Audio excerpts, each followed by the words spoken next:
Sir, it's just for you guys. Max, there's been Heisman talk going on. What do you want this senior year to mean to your TCU legacy after it's all said and done? I just want to win. That's what I mean is the biggest thing. Not worried about any personal accolades, anything like that. We just want to see TCU win. Want to see the guys have a good time. Make sure we finish the season on top. Max, when you look forward to Oklahoma State, they present something on defense that's maybe a little different than the things you guys have seen so far. What have you seen so far from their defense, and how do you plan to attack it? They're athletic. They're competitive. They play hard. They're well coached. They do a lot of things schematically where it's our guy versus their guy. So we just got to make sure we're doing our job. Not really letting them dictate what we do too much. Obviously, we have to understand what they're trying to do schematically against us, but making sure we're focused on us. It's gonna be a good game. They play they play really well on defense. They're athletic, so it's gonna be a fun one for us. A lopsided game last year. I know you didn't play it, but I guess how far have you guys come since that game? Yeah, I think we've grown a lot as a team, mindset wise. Last year there's a lot of things going on prior to that game with everything, but no, we've grown a lot as a team, just coming together. Coach done a great job of kind of keeping us close minded, making sure we focus on ourselves, continue with the process. So it's been good. Max, like you said, I know you want to win. Can you kind of explain us what it's been like these last couple of months for you? I mean, you weren't started for the first game. You got back, and since then you've been playing probably your best stretch of football you've had here. Can you kind of explain how it's been for you to kind of be back in this role? Yeah, I think just doing a good job of staying level headed. Obviously there's been a lot of changes. There's been ups and downs, but I think just kind of staying through the process, staying level headed, not really focusing too much on what's going on. I think that's for something after the season for you to kind of reflect on what's going on. But right now we're just and I'm just kind of focused on week to week right now and playing the best ball we can. Like I said, I was disappointed in myself. Just because everybody wants to play, everybody wants to be the guy. But I got over it. I didn't feel sorry for myself. I didn't pout. I knew that wasn't going to help the team, so didn't really worry too much about it. What is it about this system that works so well for you? Is it part of the fact that you guys kind of stick with the same thing week to week and you kind of build on it? I mean, what works so well for you? I think the consistency that we have, just concept wise and schematically that we go on, week to week. It's similar things that we're kind of carrying over. I think there's a lot of confidence that Coach Riley and Coach Dykes puts in you as an offense and as a quarterback of you, being able to play free out there, be able to play confident. But it's been fun to play in the system. We're going to kind of keep it going. So is it the freest you felt during your time there? Yeah, I think it's just Coach Dykes a good job of not being scared to play, not being scared to try to make that play. Coach Riley does a good job, and obviously you talk about not being reckless with the ball, but just being in attack mode. Being fearless out there, while protecting the ball and being smart. But I think they do a great job of making that our mindset.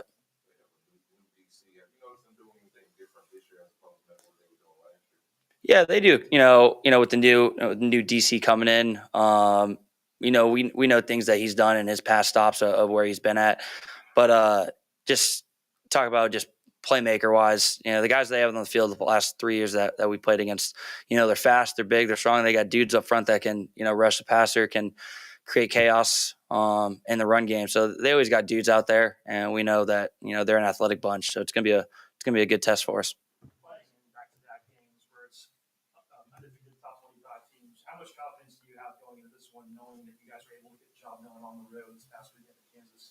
Yeah, it was good to see us kind of go into a atmosphere like that. A little adversity hit us in the face, kind of see us respond from it. So it was good to see. But we know that each game, each week is kind of a different matchup. You kind of have to erase what happened last week, and we know it's going to be a new dogfight for us this week. So it's going to be fun. That's your accuracy on deeper balls has gotten really good the last 2 weeks. You've had 2 great games passing. What's the difference this year last? I think just focus on not trying to throw the perfect ball, just throwing a catchable ball. Focusing on you see what our guys can do with the ball in the air. You see the catches from Tay and Q last week, but we see those every day in practice of not taking their ability away by me trying to throw a perfect ball and maybe putting it out of bounds, maybe overthrowing them, things of that sort, but giving them a chance. When the ball's in the air, I think that's the biggest thing, and you can see that it's paying off for us. Yeah, it was pretty sick. It was pretty cool. I thought I got picked on it, but Tay kind of bailed me out. It was a tremendous catch, and we see that each week by all those guys out there in practice. So it was fun to see him kind of do it in a game.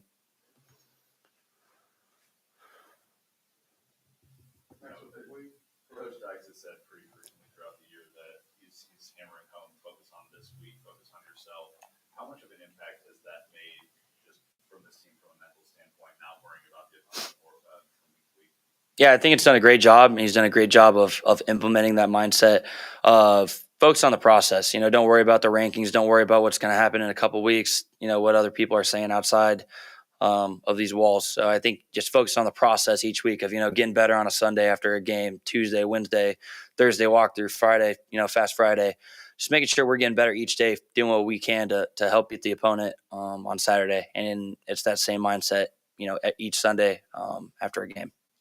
You said earlier, you're not worried about legacy or whatever, that's something to determine later, but are you seeing that TCU is back? I mean, you guys had obviously had a tough year last year, but seeing TCU where people are paying attention now, what does that mean to you guys to be where you're at? And for people to notice, hey, we do have a program that was a bad year last year. Yeah, it's good to see, this program kind of get the recognition that it deserves. And we know, we're only 5-0. There's still a lot of ball left in the season, and we're not content with being 5-0 because, you end up, being content right now and losing most of your games the rest of the year. No one's going to talk about you at the end of the year. So right now, it's good to see the recognition, but we know that there's a lot of work to do, and you keep playing ball a little bit better for the rest of the year. There's going to be more people talking about you at the end of the year. Anything else for Max? Yeah, you recovered the fumble at your own one the other day. And go out on the field, you know what you're going to do. You're out of your own end zone, you're going to fire it up the field. What does that mean to the offense to have the coaches have that much confidence in you in that part of the field where they expect you to just run a dive play? Yeah, I think it just, again, puts confidence in us. There was no hesitation. We know what we were doing. People might, understand our mindset, but that's okay. We're confident in our guys up front to protect. We're confident in the guys on the outside to go make a play. So we know when we're backed up, just having the ability in our coach's mindset and confidence in us that, we're not scared to go try to make a play, try to take a shot. And you saw that we had success with it and be able to go on a little drive, 99-yard drive and score, and it helped us. So it was good to see. Seems Big 12 is now as wide open as it's ever been this year. Teams each week is unpredictable. How much motivation does that give you knowing that any given Saturday, anybody can hang with anybody? It seems. Yeah, we know in this league it's a dogfight each week.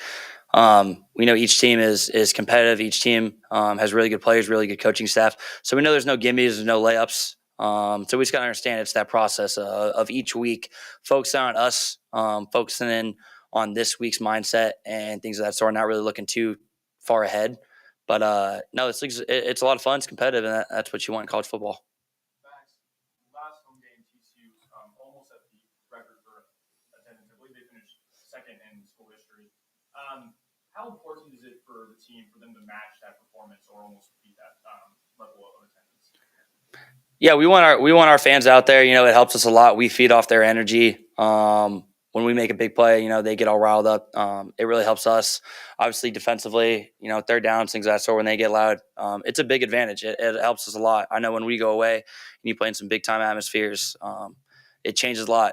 With people might not understand it, but there's a lot of things that change with it.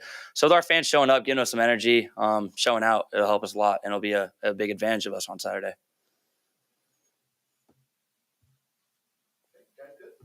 Thank you, guys. Thanks.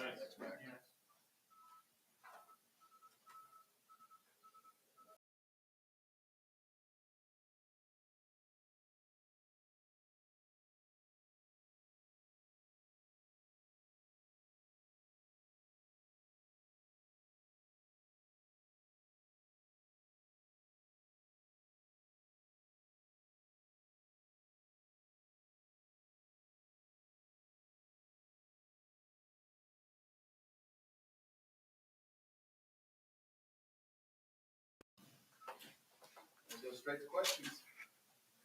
Tay, walk us through that catch you had in the end zone on Saturday. Got both toes down. Would have been good in the NFL. Yes, sir. It was this play called Mud. We had it in our playbook for about like 3 weeks now. We just never ran it. So when we caught it, I was kind of happy because they said the dude might drop off, but I think Kansas covered it pretty good though. It just Max threw a good ball, and I just did what we practiced every day. how Max is handling the shuffle with Max. I mean, he wasn't the starter for the first game, and yet he got the opportunity. He's playing probably the best ball he's played all year. Yeah, he handled himself very well. I remember when he first came in, like as a freshman, when he came in early, and I knew he was gonna be this. So it's happy to see it finally come to fruition, I guess. What does it say though about him about not being taken down by the disappointment of not starting that first game, and then when the opportunity came for however reason it came, he's been a tough. He a real leader, and I say that's what we practice and preach around here all day. Just be ready when your opportunity comes. And it's unfortunate that I guess Chance started the season and out.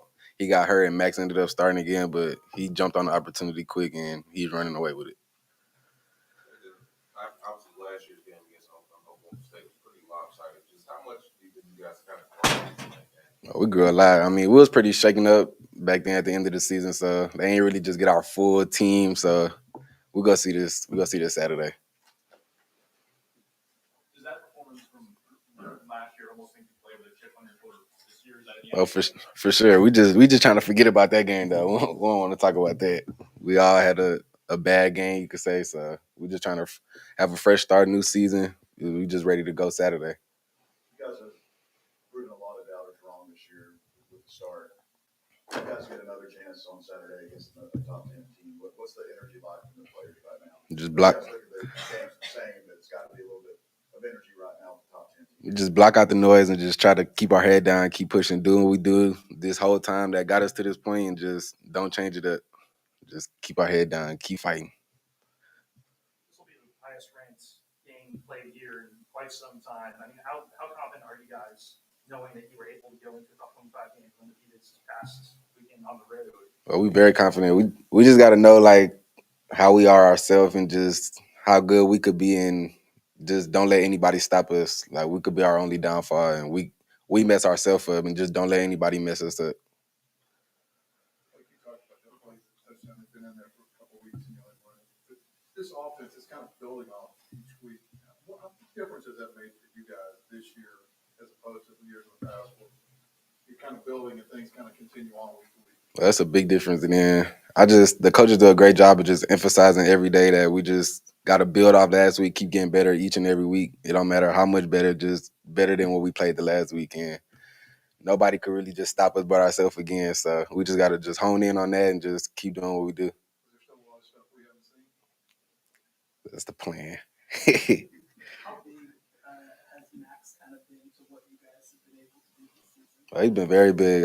I feel like everybody feeds off his energy. He is a starting quarterback, so everything really kind of starts with him because he touches the ball every play. So however he is, that's really how the team go based off of.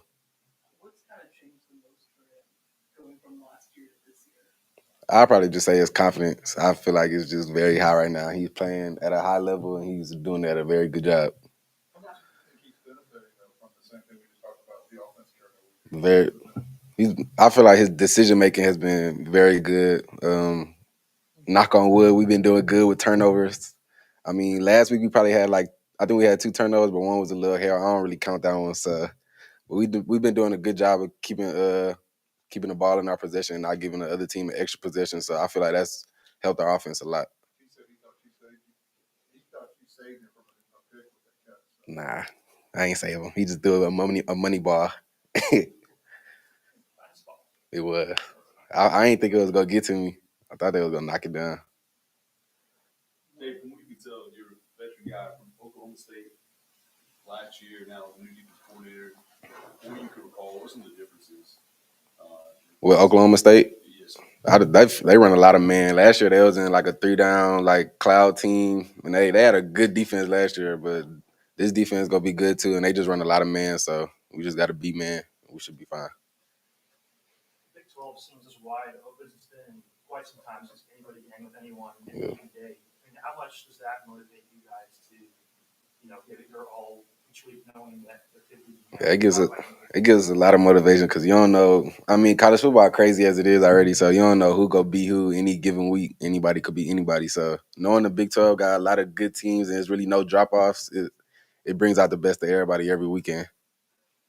How important is it for you guys to have TCU back after a tough year last year? And I mean, I know there's a long way to go this year, but to be where you're at right now, how important? It feel very good and it's very big because I feel like since I've been here, we never just lacked talent or anything, and it's finally. I feel like this year we finally putting everything together, and it feels good.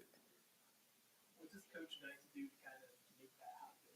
What is it about him? I feel like it's just player led. Everybody's in a good state of mind, happy. Just everybody on the same page, and we all know we could accomplish if we're on the same page. Playing at 206 yards on Saturday, what's it like being off each other? That boy went crazy. I ain't even know he had 14. It was just that smooth. So like when we got on the bus, I was like, "Then you had 14 for 200?" Like it was crazy. So it's good to have another receiver on the other side of us that could do that. So makes life easier. Anything else for Tay? Okay, thank you, sir. Appreciate it. Y'all have a good day. Coach Dykes at 11.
Turn my phone off here. All right, happy to get back at it this week. You know, it's a good road win for us. I think anytime you go out on the road, you win a conference game. It's a big accomplishment, especially in this league right now. I mean, you look at the Big 12. It's from top to bottom, it's as good a football as there is anywhere in college football. You know, just the parity in the league, and you know we've said it before, but the team that's picked last in the league is Kansas, and they're playing as good a football pretty much as anybody in college football right now. So just shows you, again, top to bottom, how competitive it is, how difficult it is to win, particularly on the road. And that was a good, hard-fought win for us. You know, Kansas is a tough team to beat. They play very hard. They know what they're doing. That coaching staff, a number of those guys have been together for a long time. They have a winning formula, and they just play good, smart, hard-nosed football, and they've got good players. I mean, I think sometimes people try to undersell their players a little bit, and they've got good football players. And so it's a good win for us. And the good thing about our group is I think we were excited about it on Saturday and celebrated it, and got the sense on Sunday when they showed up for practice that we had moved on, and had a really good practice today, and haven't heard one of our players talk about the game. So I think we got it behind us, and we're ready for the challenge. It's Oklahoma State. I think our players are aware of the game last year. I think they won by 46. Is that right? Or 46 points last year. So we got a lot of catching up to do in a short amount of time, and I think our guys are looking forward to the challenge. And it's a good football team. Oklahoma State, year in, year out, is really, really good. I think it's 16 consecutive bowl eligible seasons for Mike Gundy, which is really pretty remarkable in college football today. Just shows you what kind of coach he is, what kind of program he has. And, I think the team takes on the personality of the coach. And, I think they're just a no-nonsense football team, and do a really nice job of playing hard, playing good fundamental football. They have always got good skill, always seem to have a good quarterback. At some point, having a good quarterback's not just lucky. It actually means that you're developing quarterbacks, and I think they do a nice job of doing that and finding guys that can play and do what they ask them to do. So they got a good team. They always play good on defense. I think the group is athletic defensively, and I think they're built the way successful football teams are built. I think they're very good up front on offense, and they're very good up front on defense. And so it'll be a big challenge for us, and guys are excited about it. You said Mike Gundy, their team, something like that. Is your team taking on your identity yet? Oh, it's early. I mean, it's still early in this whole thing. I mean, look, we've gotten off to a good start, but we don't have a ton of skins hanging on the wall. We're still trying to figure stuff out. And so I think the good thing is we can all put the start into perspective and understand that we don't have all the answers, and I'm not going to go over at lunch and split the atom or anything. So we still got a lot of work to do. At the same time, what do you feel like the team's confidence is today compared to all that? Yeah, I think we're confident. I really do. I think the biggest thing is I think they understand why we do things, and I think that they have an appreciation for why we do them and why they're important and how it's going to help them win. I think before, we used to tell them do this, do this, do this, and sometimes they look at us like, why? You know what I mean? And I think now they're starting to figure it out that look, there's a method behind the madness, and I think they just believe in kind of what we're doing and in each other. I think that's the biggest thing. And when a team starts getting confidence, that's when the team starts, having a lot of success and starts doing things maybe people thought they couldn't do. I think, if you ask me at 52 years old today, what's probably the most important thing in anybody being successful, whether it's a salesman, whether it's whatever it is, a football player, a football coach, anybody that has a job, I'm not so sure it's not confidence. I think that's just something that true, actual confidence that, the only way you get confidence is through hard work. And so the hard work comes, the buy-in comes, you have some level of success, and then you start to believe, okay, we're capable of more. and I'm good enough to be able to do this. And that's when I think the magic starts to happen. Now, like I said earlier, we're not there yet, but we're got the train on the tracks and we're pushing, and so we'll see if we can keep it going. You mentioned that obviously it's good on both sides of the ball, but what have you seen them do well defensively this year? Well, I mean, again, they're going to pressure. They're going to pressure you up front. Pressure the passer. They're going to take the run game away from you. That's where it begins for them is just penetration, whether it's in your protection or whether it's in your run game schemes.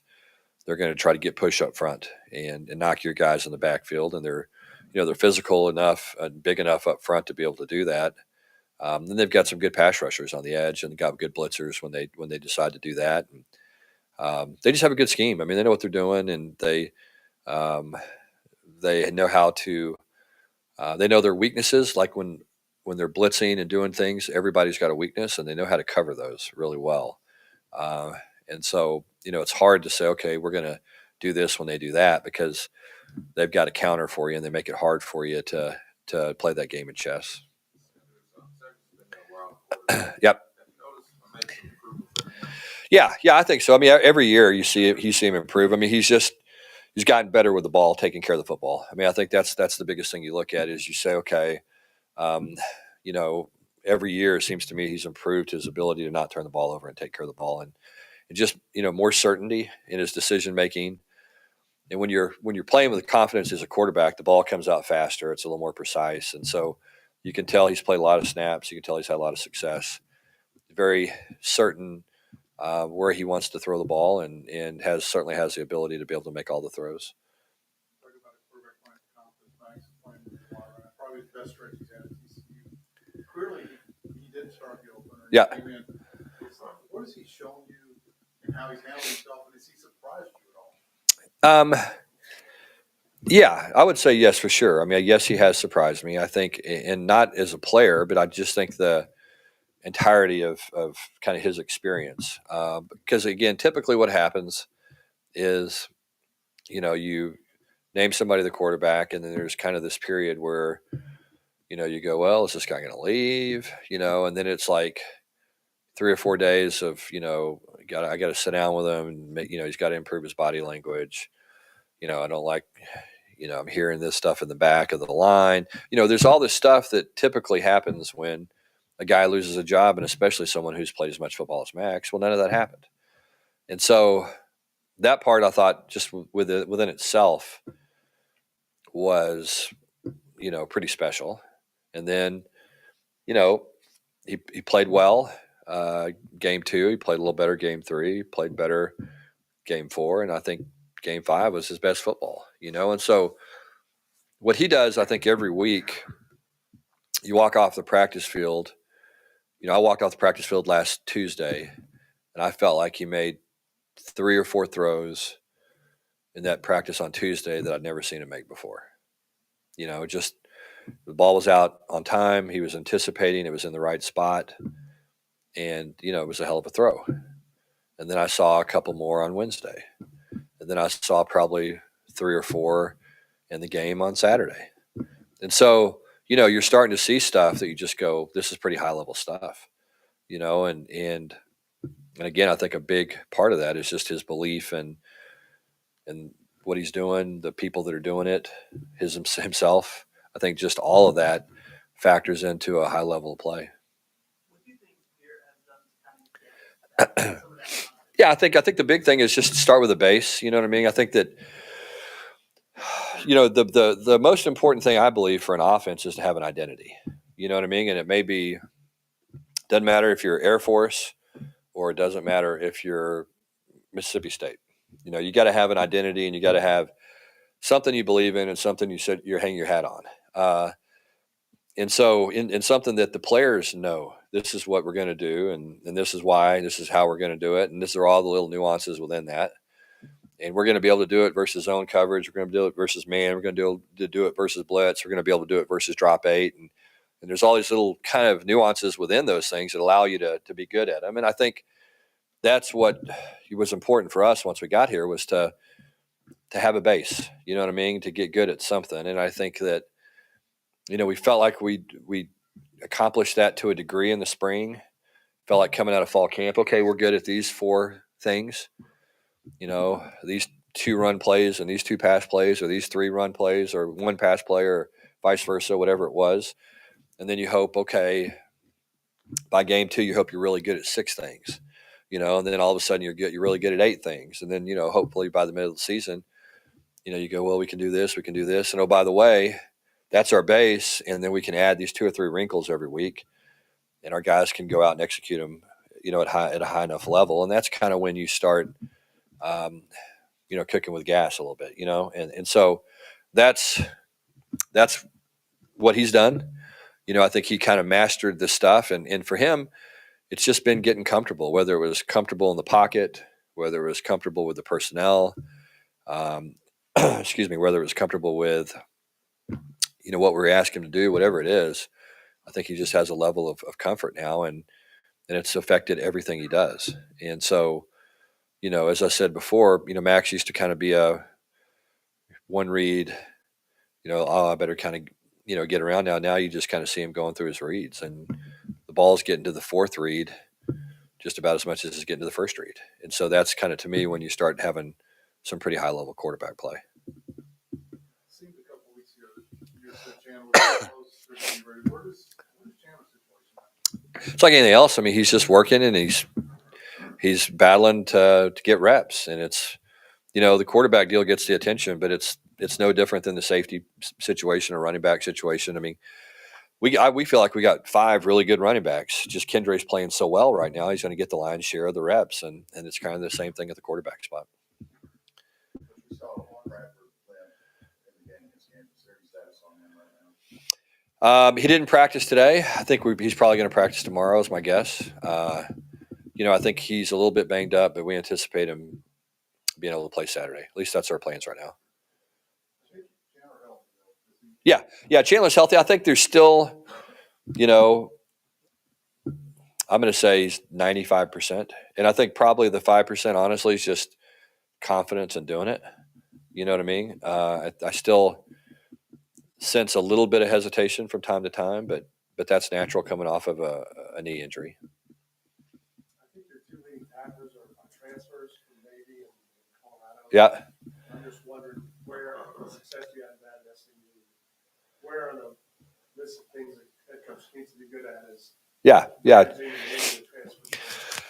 I think, number one, I didn't really even know that those were the 2 leading tacklers. That was kind of took me by surprise. No, but yeah, I think, that's just part of the deal these days. You know what I mean? I mean, to me, it's like the NFL draft. You've got to be good at free agency, and you got to be good at the draft. And if you lack in either one of them, then you're not maximizing your results. You know what I mean? And I think today's college football world, the draft is signing high school kids, and free agency is the transfer portal, and you've got to be good at both. And I think you've got to be able to fill in where you need to fill in, and most importantly, I think you got to create competition. So you're going to see us, like, we're going to have returning players coming back next year that played well this year, that we're going to go out and take a transfer at that position to create some competition and to keep pushing those guys. And, unfortunately, the world of football is, guys get banged up. And so you just want to have as many good football players as you can have. It brings out the best in everybody. But you have to kind of try to see the future a little bit with some of the transfers. And, we have conversations every single day about guys that we think may go in the portal, and 90% of them probably won't. But we're already projecting the possibility that they may, or it makes sense if they do, or let's try to get ahead of this in case he does, So it's just like, like I said, every day we'll go evaluate 10, 15 guys that we think may be leaving that, have no intention of leaving. We just kind of look at it and say, well, maybe it makes sense for this guy to do so. So, there's going to be lots of wasted evaluations, but that's just part of the game these days. All they do is rush them in. Yeah. Jeff Jordan does it for us, who is a scout for the Dallas Cowboys for 23 years and a head high school coach. So he's been unbelievable. I mean, I think he was a big part of kind of what we were able to do at SMU and kind of getting ahead of some of the transfer stuff. We took 21 transfers there before there was a transfer portal. And so we were kind of on the ground floor of some of that just because we had to. And we were fortunate to be in DFW, where kids, played great high school football and had an inclination to want to come home and continue to play. I know you said that, I think that sometimes it takes like 18 months before you kind of feel like you kind of transition the team. Well, I mean, you're, less than 12 months in now. I mean, did you expect to have success as quickly? Yeah, I mean, like I said, I'm a big picture guy, and it's still really early. You know what I mean? I mean, we're getting ready to embark on a really challenging schedule. And so, for us, it's just kind of, one day at a time, really. And that's pretty lame, I know, but it is truly, you're just kind of like, man, let's just try to have a good Wednesday practice, see where that takes us. And so that's been our mantra. We never really talked about team goals. We didn't write a bunch of stuff on the board or any of that. I mean, I just think what you do is you do the very best you can every day and you continue to raise the bar. And the more success you have, it's like I told the guys, the more you have to work, and it's like, if you're a salesman and you work and you're very good at selling stuff, guess what they're going to do? They're going to promote you to manager. Okay. So what do you got to do? You got to work harder. Okay. Well, then you're the manager and then you become the regional manager. Congratulations on your success. You know what? You got to work harder. And so it's just, and oh, by the way, your quota goes up. You got to sell more. And I think that's just the way this stuff works, and it's not any different than athletics than it is in business. You just got to keep working harder the more success you have, and because the expectations get higher and the games mean more. It's if you're 0-5 and you're playing somebody, then you go, that doesn't mean that much. But if you're 5-0 and a lot of people are paying attention, I mean, it means something. And so you just have to continue to work harder and harder and harder and be better at what you do and who you are and continue to maximize your opportunities, because you just, once you get halfway through the season, you realize, well, I'm not going to get that many more. I better maximize every chance I get. How deep the Big 12 is this season? I feel like the league's getting really appropriate in that respect. I think, and I'm kind of bad to ask. I don't. I mean, I'm like everybody. I kind of flip through Twitter at night before I go to bed, but that's kind of the extent of it for me. It does seem to me that people are starting to recognize the league. It seems that way. I mean, it seems like when I talk to people, they say, well, the league's really good, and that I think hadn't always been the case. I did see something last night that I thought was interesting. They talked about, and again, don't quote me because it's not going to be completely accurate, but I'm going to do the best I can.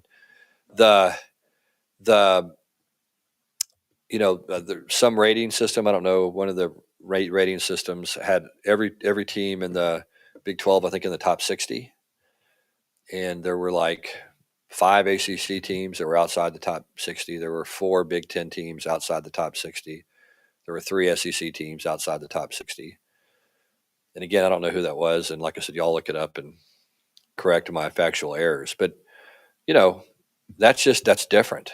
It's a different set of challenges in this league, because we're going to play against a very good Oklahoma State team, and our reward is to play against Kansas State coming off a bye.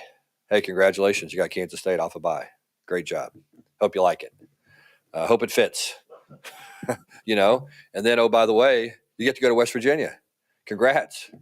And so it's just like, that's just the Big 12. It's just the way it is right now. And you better play well, and you better play hard, you better play well, and you better keep improving, because everybody is. And it's just a good league, and it's just challenging, and it's a lot of fun. I wish there was, I wish this was one of those years where we had a 12-team college football playoff, because there's going to be some very deserving teams in this league probably that, because of the nature of the league, are going to get left out. It's my guess. much did it help to have Coach Gillespie on staff? He had some successes coaching against Oklahoma. I know it's different. Yeah, sure. 2019, but 2020. Yeah, well, the good thing is he's coached against them, and they're Oklahoma State always changes a little bit, but they're also, in some ways are pretty consistent in what they do and how their approach offensively. And so, yeah, and the good, he's done game plan against them before. I mean, he's done a plan. He's executed a game plan, and he knows the challenges, which certainly helps. I think it does kind of give you a little bit better understanding of the ins and outs of what they want to do and how they want to do it and their personality and what do they call in these situations type of thing. So yeah, I mean, it gives you a level of comfort that he's done it before against these guys, and they've played well. It'll be a big challenge for us to do it Saturday.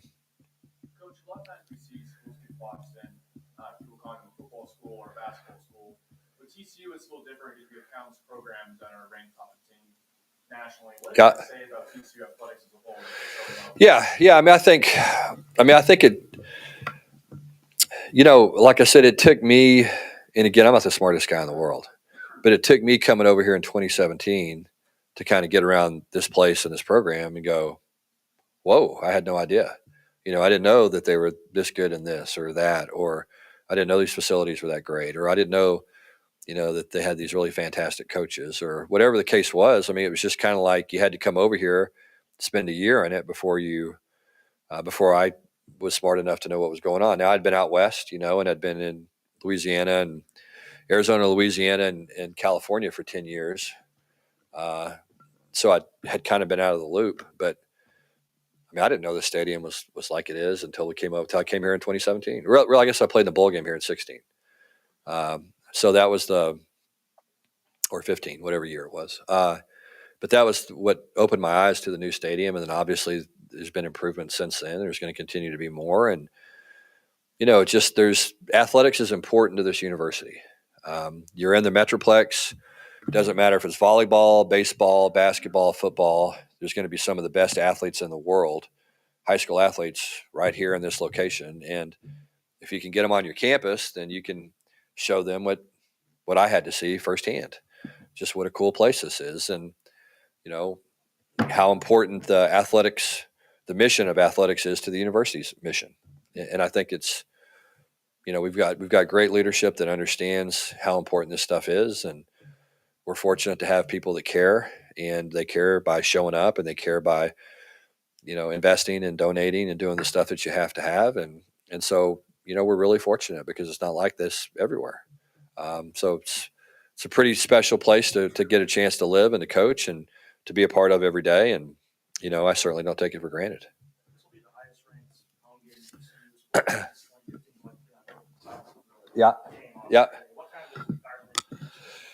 I think it's going to be great. I mean, I anticipate, a packed crowd and great student section. And, I think that there is, our students here really are enjoying being a part of this, whether it's basketball. I got here in basketball season. That was a blast, going to basketball games and seeing how involved the students were. And, like I said, I mean, I took my 5-year-old son, I think three consecutive basketball games, they stormed the court. And so he kind of thought after every game you storm the court, you know what I mean? Because that was his experience. And so, that's kind of, it's been pretty cool to be here and to see that kind of stuff and to be a part of it. And we've got a great student body. I think this is one of those places where when people are deciding where they want to go to school, I think obviously academics is always going to be the most important thing, but there's a number of students that want to go and enjoy being part of the athletic programs and supporting the athletic programs and just the culture and environment that's associated with that. And so, and there's a certain kind of person that wants to do that. And that's the kind of person that really gets involved in the school. And guess what? That's the kind of person that someday is very successful. And then at some point they want to give back to the university. And so it's kind of cyclical.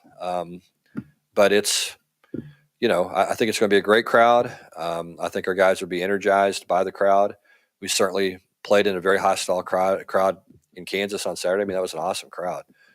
It's loud, and you could tell that it really energized their players. And we're looking forward to having that same kind of environment.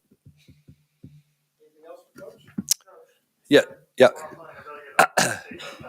Yeah, yeah. Yeah, it was good. I mean, we hadn't played in a game like that really, honestly, this year. The SMU game kind of ended up that way, but you started out 28-7. And so, we needed to do something like that. I think we needed that. We hadn't trailed since the first quarter, I think, against Colorado at any point during the season. So, all that stuff needed to happen. It's just part of your maturation and learning how to deal with adversity a little bit. And, that when we went down 17-10, I kind of looked around the sidelines and I was really glad that I didn't see anybody complaining or bitching and moaning or blaming or pointing a finger or any of that stuff. I think everybody just kept their head down and kept going. And so that was a good sign. And, and obviously we're going to have to have that through the course of the season. There's going to be a lot of bad things that happen to us in games that we have to deal with and be able to put behind us and move forward. Okay. Thank you, guys. Sonny, how's your son's?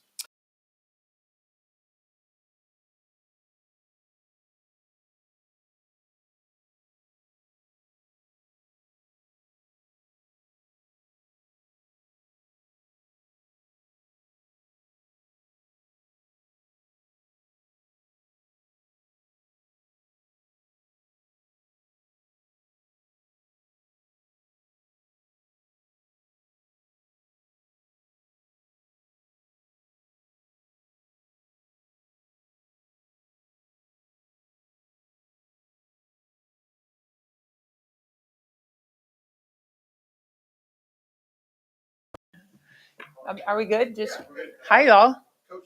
Hi. How are you guys? Good. And lady, got one of us in here. Excited. A new season. We are handful of practices in. We've got our close scrimmages that are getting ready to happen, and they're definitely eager to compete against somebody else. But this has been a really, really, really fun group to coach. I have never, ever in my entire career had a team that works as hard independently as this group. The amount of time they're spending in the gym on their own, they're wearing our graduate assistants out, just getting shots in the gym, working on skills, adding to, as they like to say, adding to their bag. And that gives coaching staffs a lot of confidence. When you're not having to coach work ethic, you get to coach strategy, and you get to, really, I think, expand their game a little bit more. So, tough non-conference schedule ahead. 3 of our first 6 games are against NCAA tournament teams. And then obviously road game at North Carolina following playing Lipscomb. And that'll be my first time in a long time since I think maybe the first year in my coaching career being in Chapel Hill.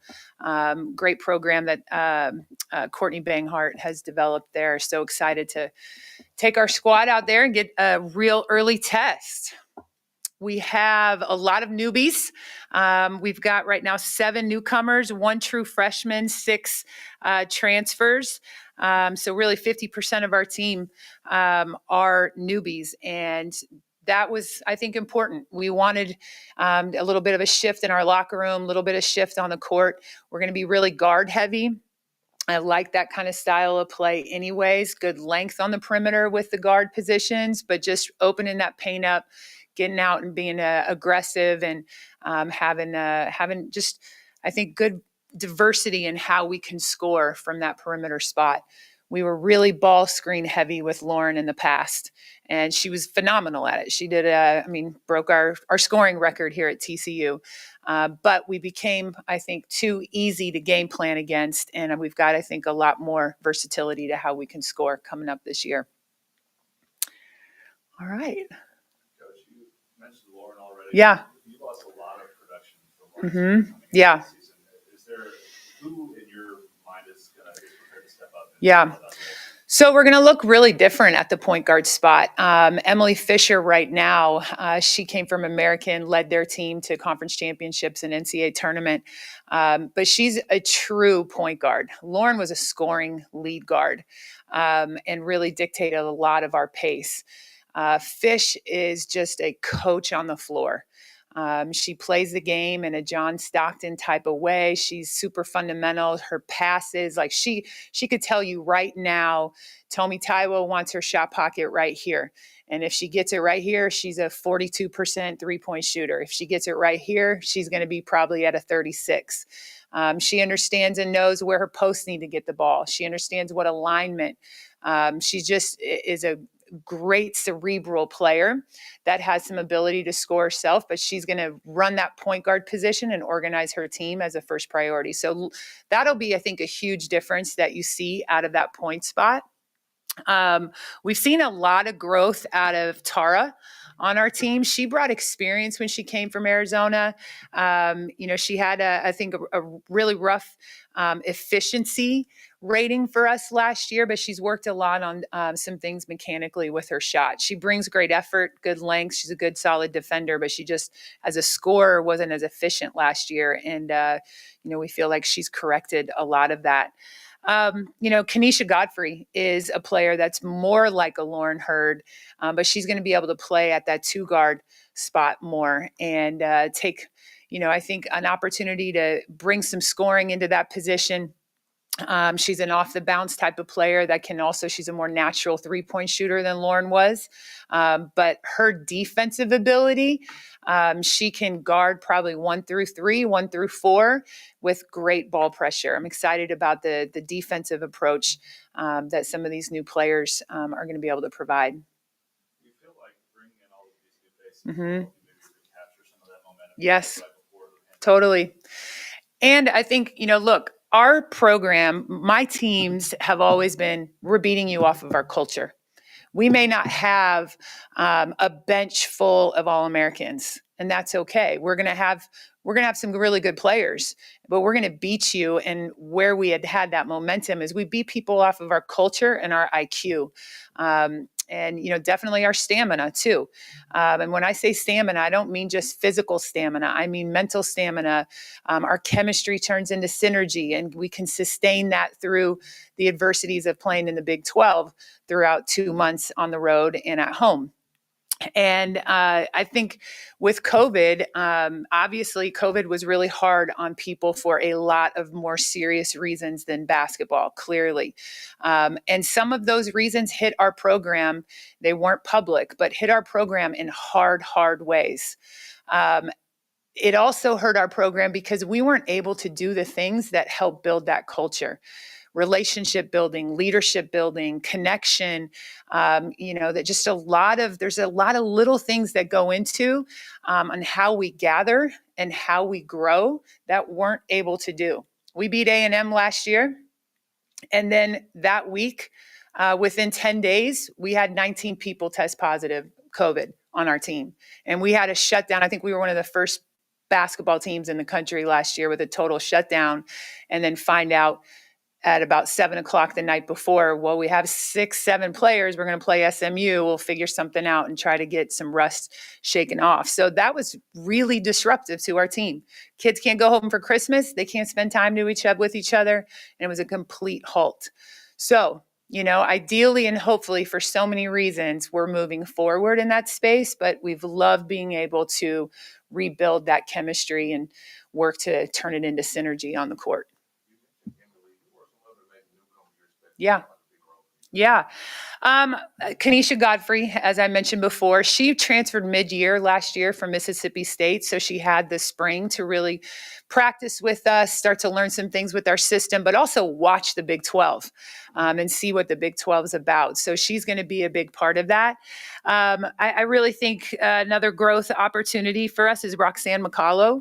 We recruited Rox when she was coming out of high school. She's from Canada. She was a Canadian national team player. She had chosen Purdue the first time, had an injury that kind of kept her off the floor a little bit. And then they had a coaching change, and she wanted to come here. This was a place that she felt strongly about relationship-wise. She's a long scoring guard, aggressive, and both ends of the floor. I think she's a two-way impact player. And then Bella Cravens is another one. She came from Nebraska, post player. that's got some versatility to her. She's one of the more physical players we've had in our program since Jade Woods and Jordan Moore. She loved, I mean, if she could, she'd go play football for Sunny. Like she just loves and thrives off of, getting hits, setting screens, getting rebounds, boxing people out, taking charges. And when she's on the floor, our whole team feeds off of that kind of physicality. Tabby. Yeah.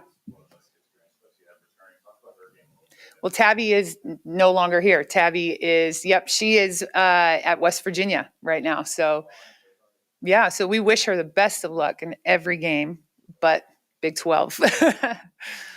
That's all right. That's okay. Yeah. Look, Patricia is, I mentioned Tara's growth in the offseason. Patricia's growth has been phenomenal since she got here, and then definitely this summer. She's gotten stronger. She's definitely, I think, when I talked about stamina, that not just physical stamina, although that's improved a lot for her, that mental stamina. She's worked a lot on just being a high efficient finisher for us and a better rim protector. We have tried to change and alter some things that position her for a little bit more success. And we're seeing that productivity. So, I mean, she's 6'7", and that's going to make a difference in the court. Just by length alone, she'll draw a lot of attention. But she's learning more and more how to do more with that length, and excited to see just her growth and impact this year. Ever since around March of last year, I've been seeing a trend of frogs supporting other frogs. Yeah. Basketball showing up to baseball showing up to soccer. Yeah. Things of that nature. What does that say about TCU's culture and that level of support help you move along? Yeah. Well, no joke, it starts at the very, very top with Chancellor Bashini. He creates, and it's a priority to him, that this is a culture of connection. The size of our campus, TCU is different, right? We're the second smallest enrollment school in the country for Power 5. I think Wake Forest has us beat by maybe 1,000. Our geography, the structure of our campus, the class sizes of our campus, the way and the reasons why people are hired and brought here, it's about creating truly a campus of connection. And that filters all the way down to Jeremiah. I think Sunny has done a lot to create that. You walk in and walk around, like, we can communicate and talk. Jamie and I have always been able to do that. Coaches and we've always been able to do that. But Sunny has brought a ton with his staff in creating just an energy and an enthusiasm, and that we really are one big team with different roles we play and how to support each other in that. You walk into our weight room and you feel it instantly there. Walk into our training room, you feel it instantly there. But what's really cool is now when you walk across campus, you feel it there. And I hear my players talking about when they're in the dorms, they're in a classroom, they're wherever, the athletes are all more connected with each other than ever. So I think there's a lot of people that deserve credit, top to bottom.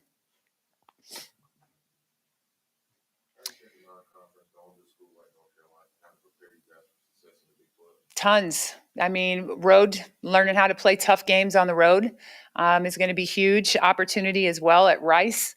Going down into Houston. Rice is also a program that I think is on the rise as well.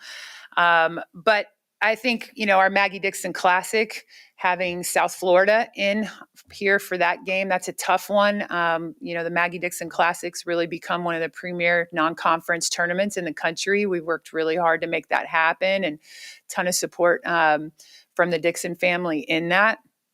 And so we're pulling a great competitor like South Florida to come and play us here in that. And I think it does so much for us. The styles of play as well, of not just the postseason success, is huge. They're going to play 5-out basketball. And the top teams in our league right now are playing 4- and 5-out basketball. So we get an opportunity to play against high caliber teams in offensive systems that will prepare us for league. Anything else for Coach Beasley? All right. Appreciate y'all. Thank you.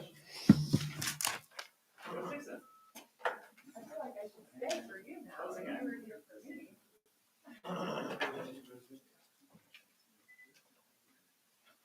guess it's afternoon now. So good afternoon. Thank you for being here. I know we have a big football game, and everybody's excited about that. And a lot of good sporting events going on here, as Reagan was talking about. It really is a different place. I think feeding off of what Reagan was, Coach P was talking about was the atmosphere and crowds and students. This place is different. You know, it's something to, I know our group, we have a very outgoing group, our team. And as everybody has seen and seen on the floor, but seen on campus and on media too, I guess. And social media, so you've seen that. But classes. I mean, that's a part of it. We don't have online courses, online classes for our kids, so they're going to see other students. They're going to go to classes, and we're unique in that regard too, as far as the university. So our guys are at class all day long. It's funny with having all the transfers. Going to class is a new thing. For a lot of our guys in college, and that's another really unique thing that's evolved over the years as we've a lot of schools have gone that direction, and TCU maintains the in-person classes. So again, thanks for being here. I'm excited to get going. We got practice number 11 today. As far as we get 30 opportunities, 28 practices, a scrimmage, and what we're doing is a exhibition against a non-D1. So on the schedule, when it says that, I asked our people to put down exhibition, mandated non-D1 opponent is the reason why. Before that question gets asked, I used to get that at Pitt all the time, and finally I figured out, put it on the schedule so they can't take a shot at us just yet on that one, but they still could do it. But excited about it. Opportunity to play. We'll play Texas Wesleyan next year. That was obviously a priority for me in those scrimmages as we look to go do that going forward. And then this one, we just kind of felt with the being in the first HBCU in Texas is how we came up with going that route. But Texas Western will do the next year too. So that's what we're looking at. Everybody's pretty healthy. We've had a really good summer, really good fall. I kind of break it down into practices and talk about people and talk about the different thing. It's year round for us. I mean, it's year round practice. I say 47 weeks of the year. It's pretty close to that. And then those 5 weeks, 3 of them, they're generally here working out too as well. And 2 of them, they're in study hall. Study hall or getting ready for finals is what they're doing. And we can't practice during those 2 weeks in the spring. So I say we had 32 practices in the summer, the 8 weeks, 4 hours a week is what we did 4 times a week. And then really we've had 20 practices or 21-hour workouts in the fall, and now we're in practice. So 52 really opportunities with them.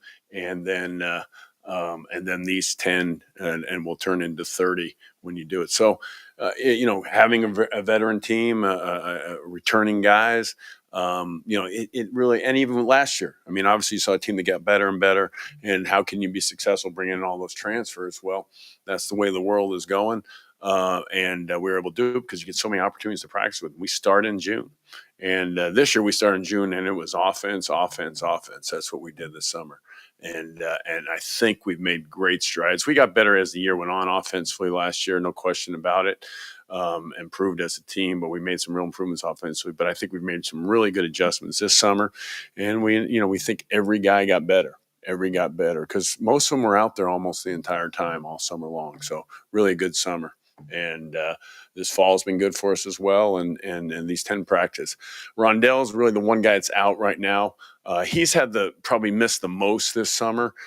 He's the guy I think probably hasn't progressed as much as maybe some of the other guys, and simply just not being on the floor. He's out right now with he's in concussion protocol. We know how long that can be.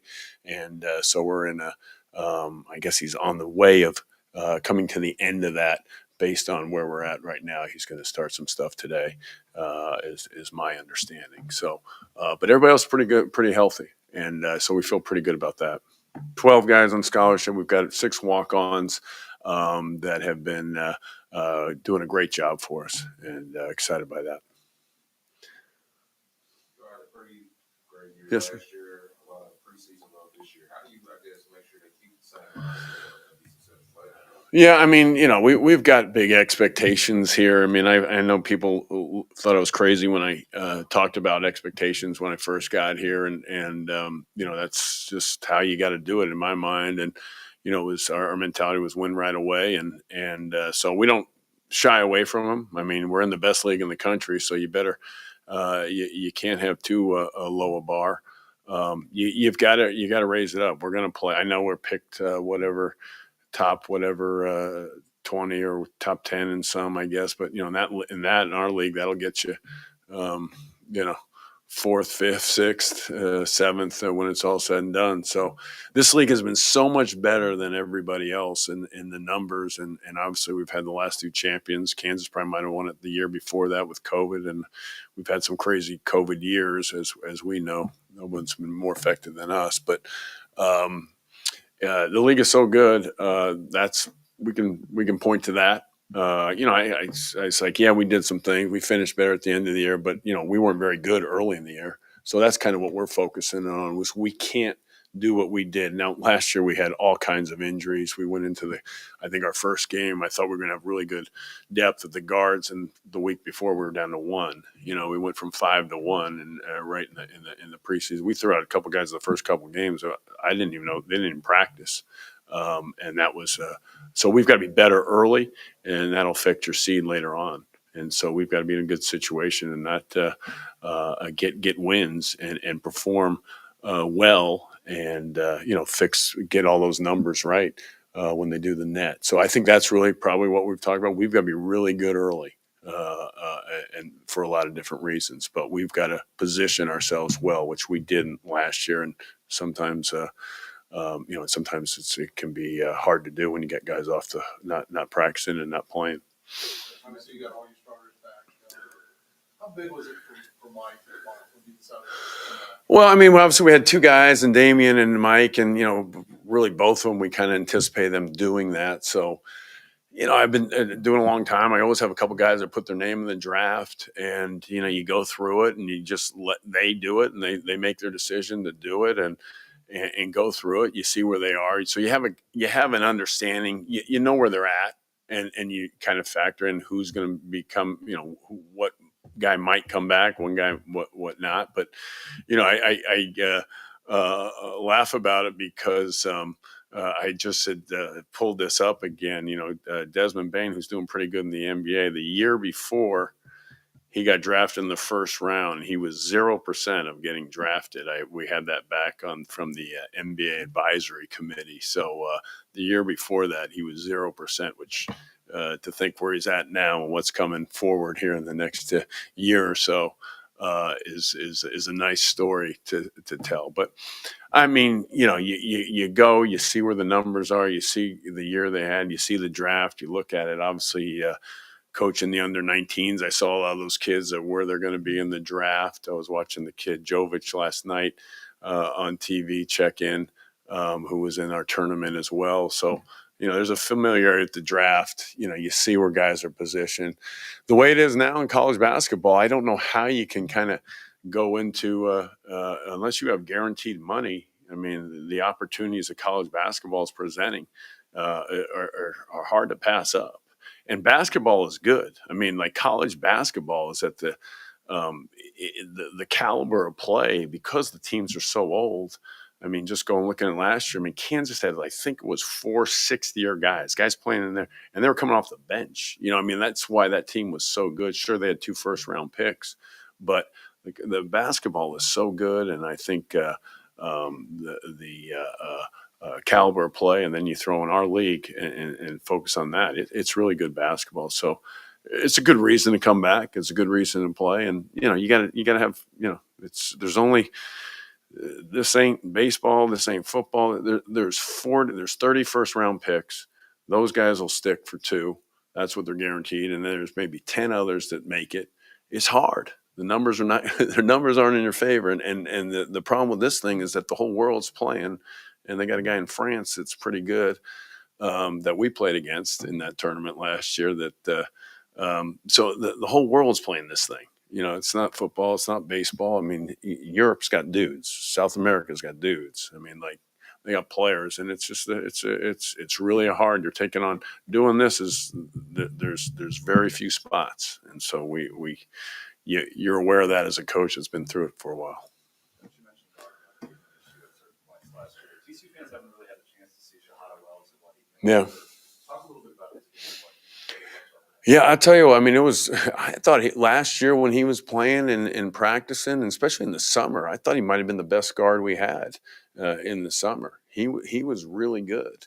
And then he started limping at the end of the summer, and then the fall there was some in and out, and it just so I had real good feeling about him coming back and what he could provide for us, and I think he's really played well. He can play point and he can play off the ball. I think this year it's been a good. He's got to play point a lot, and he played in the last year a lot in practice when he was practicing. Once we realized that he was going to redshirt. But yeah, I mean, it's, Wells and Evans, they might have been our best two guards early last year in the summer, and then the beginning of fall. So I was feeling pretty good until, November came, and all of a sudden they were out and out for the year. And so I have a lot of faith in Wells and Shahade is we call him Hade, not Hada. Hade is the pronunciation. That's how it is. So he's playing really well. He's one of our best shooters. Defensively is the thing that we really need him to be. He does some things well on defense deflections, pressuring the ball at times, but we need him to play a little bigger. If he gets in switch situations, if he gets around the rim, blockouts, play bigger. He's our smallest guy, our smallest guard. But I think he's going to be huge for us. And again, depth at the guard. I just, for whatever reason, that has not injuries, whatever things that have happened in the 6 years I've been here. We have plenty of guards right now, and we've gone into every one of our years thinking we had plenty at the guards, and something has happened, and oftentimes we've lost two. And I don't know how we've survived, to be honest with you, but we have, and we did it last year. But the minutes were too high. The minutes were too high for Mike, for Damian on a regular basis. And, some games there's going to be that situation, but you can't do it game after game in this league. And, we've done it for too long. I hope and I think that we have the guys, and he's going to be a big part of it. Yeah, Jeremy. A good week last week, I thought. He's in a unique situation. We have Hottie's a fifth-year guard. Damian's a fourth-year guard. Mike's a third-year guard playing the Big 12, best year in the country. That's, and now you're an 18-year-old freshman. Granted, I guess he was state player of the year, but it's not easy. And then you got Micah's third year, Emmanuel's fourth year. He's the one, freshman out there.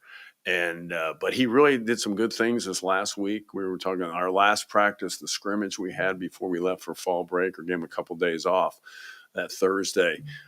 He did some good things. He played the whole way through, battled through some things, and plays well without the ball, has a knack, can score. He's got good size. He's put on, we were just told, he's put on 11 pounds since he's got here. So he's at 190, 191 now. He came in at 179. So he's stronger. Shooting it a little better. He's got to shoot it. He's got to become a knockdown shooter. But good kid, very quiet. Though I saw him, at the training table, all the girls were talking to him at the training table. So I saw that last night. So like I said, we got an outgoing crew on campus. Let me tell you that. But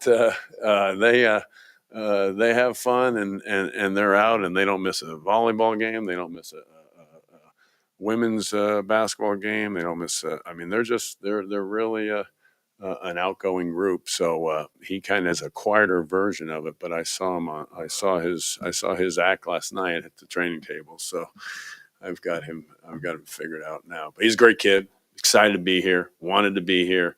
And it's just a tough, be the youngest guy. Rondell's a third-year guy who's had some good moments when he's been out there. He's an interesting guy because he's had him in and out, and he's come back like the day he's first day back and played well. And I don't see that very often, but he has done that. So the problem is he's done it too many times. He's out too much, and we got to have him on the floor. Don't you guys know each other? Work better together? Can't we? I'm sorry? Yeah, it's what I was doing this morning and what I'll be doing right after I leave here. We're just putting together all the data. It's hard to obviously comprehend. I mean, with all the things going on, we're talking about an unregistered agent. I mean, you could look at there is no list of registered agents on their website. I mean, it's, so, there was a rule made, 30 years ago, and they haven't updated rules, and we're just going to have to get through it. But we're working on it, compliance, and it's pretty much ongoing.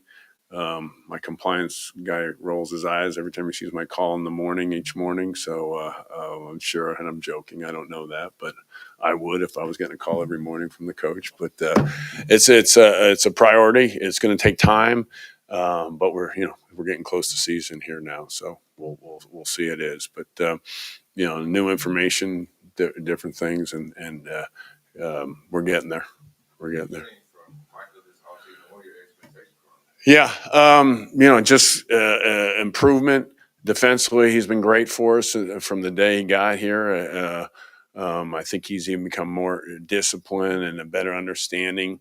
So a better team defender, I think. But offensively, he's really he's shooting the ball well. Now he shot it better last year and it just didn't reflect in the games.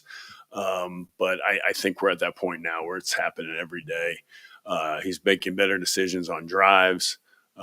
He's better with his left hand, going left and finishing left. The pull-ups, I think is back to where I thought that was something they did well in college and high school. And I think he kind of lost it a little bit with transitioning again to our league. That will happen first at Tech and then last year. But he's played as well as anybody. And one of our staff might argue that he's been the best and most consistent player all summer long. So he had a real good day yesterday. His dad was watching, so it was David. I'm sure had a good feeling. Probably didn't even recognize him. He knocked down threes. He finished. He made plays for other guys. His energy is unbelievable. Comes out every day, and he's in the gym early and late. So he deserves success. And another guy that's out talking to everybody on campus and just enjoys being around on campus. And he likes going to classes now. He says it's good. He sees the benefits. Coach, talk a little bit. Everybody knows Eddie Lampkin, but Xavier Court is a guy who came on really strong for you guys last year. Talk about those games. Yeah, I mean, I'll just talk about the three. I mean, really, Xavier. He's I like what I like about our three guys is they're different, and we can kind of adjust and we can put them in different situations, both offensively and defensively. Xavier's a guy that we switch a little bit more on ball screens and DHOs. So he can guard that perimeter guy a little better, I think, better than the other two. He runs the floor really well. Sully does too. Eddie's getting better. But he's again, Eddie had the big game when everybody in the country was watching, so everybody's talking about him. But as you point out, I mean, Xavier was numbers are very similar, and he does some things really, really well for us. And he's been out there every day, quietly doing his job and doing it really well. So finishing better with his left hand, shooting it a little bit better from mid range, stronger, more physical, and I think he's a really good player. He's really what we anticipated. Just watching him, his efficiency, his field goal percentage. All three of our bigs got to shoot the ball better from the free throw line. And the other thing we've talked about is being better with the ball, lower turnovers. Not that we're going to be making plays every play, but just being more efficient with the basketball, less turnovers, so we can play through them a little bit more. And that's where I think he's done a really good job. Those turnovers a little high last week. So it's a great combination. Sully's really improved too. I mean, he's so much more comfortable. He's better conditioned. His body's transformed over the year from when he showed up. So he's much more comfortable with the ball in his hands, either on the perimeter and in playmaking situations, decision making. Anybody else? Back to just your program being where it is, football being 5-0 and Yeah. success. I mean, what does all that say about the alignment that you guys have here in South? Well, no, we're all, we're undefeated. So I guess baseball's undefeated. They finished strong. I don't know how many teams were, ranked, and I guess our rankings are out there. It's good. You gotta, we used to, with football and basketball, we used to get that when Pitt, when football was going well, Pitt,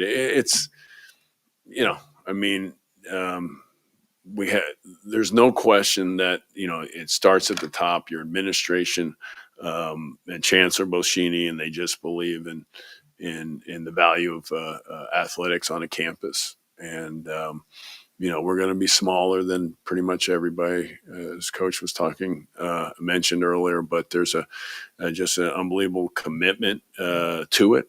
And to some, and there's things that we don't do that others do. And so there's that line that you have to make that decision, and then you got to work with it. And so it's just fun to be. I'm looking forward to Saturday's game, and as always, and it's great to see. I think the quarterback story is just unbelievable. To just every other play, guys transfer when they're second string, and this guy stayed, and to play this well, it's a great story for Max. So when we first showed up on campus. So, but it's great, and we're love going to all sports, and so volleyball.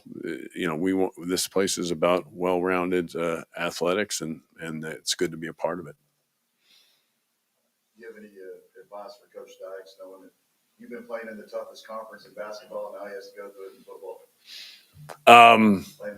Big 12. Yeah. Well, he's doing fine. He's doing fine. It's like this is going to be fun on Saturday, and he's no, I'm not big on advice. I'm a listen and watch, and but I'm excited for Coach Dykes and the program, and there's no place that has the weight room, training table. We all see each other all day long, all day long, and that's to me is the draw of TCU. It's different. Some people can find issues with one weight room, but I see the positives in it, and we just see them all. So it's great to see, and we'll be he texts him back and forth when they win, and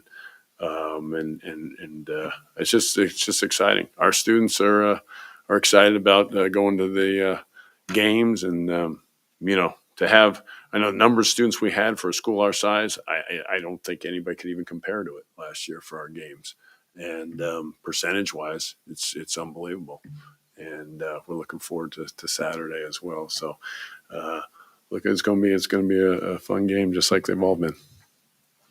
Anything else for Coach? All right, thanks. All right, thank you.